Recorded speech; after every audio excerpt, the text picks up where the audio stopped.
Hello Intelligent League players, if you exist.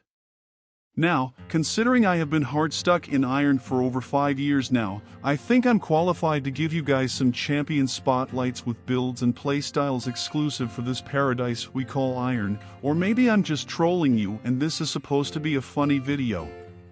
I have to point out that most of the guides you see out there are challenger guides, and if you have spent at least a week in Iron you know that they have no power down here.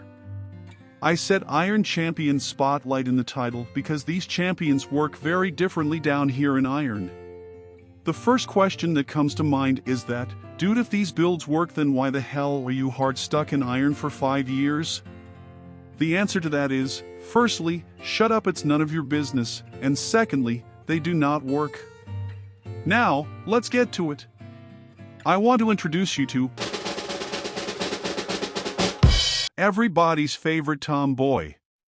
Now before we start, I want you to go Google Vi Rule 34 to get you in the right mindset to play this champion. I know what you were thinking, this is an average champion, but that's where you are wrong. Vi is a mid-lane champion. If you have watched my previous videos, you know that I have this urge to pick ADCs for mid lane, and everyone has been telling me to stop playing ADC mid if I want to climb, so I decided to listen to the very smart and intelligent community of League of Legends. I picked Vi mid in ranked.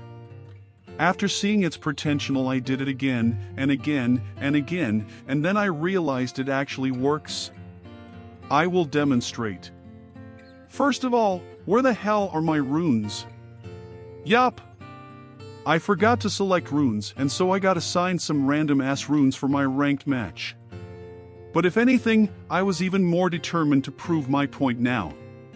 Normally what you want to do is to go hail some blades and suddenly impact someone, then be the ultimate hunter, and for secondary you want to go cut the grass and attack speed.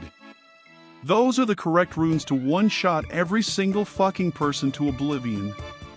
My Iron Tingle warned me that I'm versus Zed, which is an actual mid-lane champion, and I had already been flamed by my teammates before the game even starts, so I didn't want more heat on me. I want you to take a look at how I last hit minions. Use your E to damage the idiot behind the minions. Nobody ever expects it. Trust me, it's because you don't normally see Vi mid.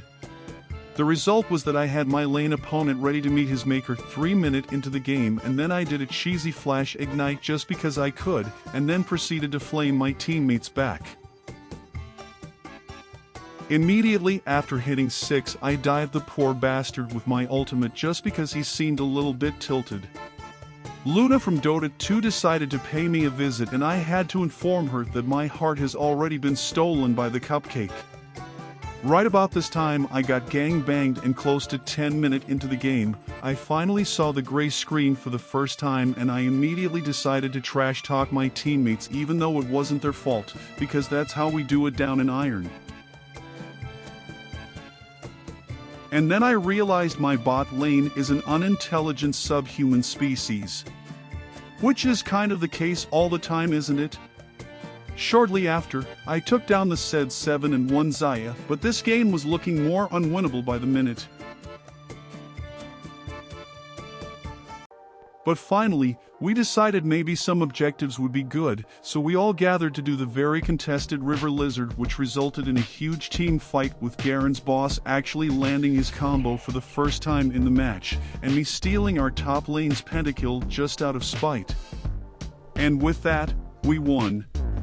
If you look closely, you realize that every Q auto that I landed resulted in the disappearance of half their HP, and this is with the wrong runes. Y'all hear me? So I'm going to do this again, and I will take the right runes with me. Also this time in a role that's not so cringe, we are going jungle yo, but with no diff. So I chose my green little Pokemon and went to start red. After all this time crying and flaming the jungle for their huge gap, it was time I finally took up my real calling. I have to warn you, we don't care about meta down under. That means 3 camp clear gank mid, or full clear go bot means nothing here. We gank when we want to. My ADC deserves a GG just for his name. I had a very uncontested and early conversation with Shyvana's brother-in-law at minute 5, and the game was getting really boring until... I feel like I'm losing my mind. Is everybody in the world blind? Please, Lord, give me a sign, a sign. Is it just me or Pantheon is very useless as a jungle? And while our Yasuo was trying to reach his legendary power spike, I sent Pantheon to base. As you can see, I have been doing the dragons exactly on time every 5 minutes because I believe a good jungle gets all the objectives. So with that logic, I went to take the Herald and killed a melee minion on my way there.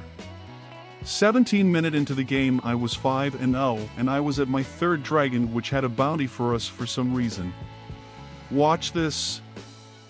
Yoink! League of Legends is an easy game. And so after watching my team finish off Shyvana's elder brother from the gray screen, and me reminding Pantheon that jungle is not the proper role for him, I got another win in the bag. I'm still Iron 2 though, if you were wondering. I don't know how.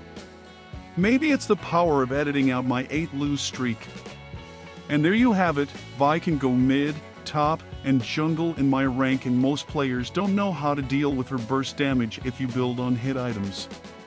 Always remember, League of Legends is a strategic game at its heart, and you have to always be one step ahead of your opponents, or maybe this is a case of copium, and League is actually a very special place in Satan's asshole, but we are all addicted to it anyways. Remember to rarely touch grass, otherwise you will die. What champion should I show you next? Yuumi jungle?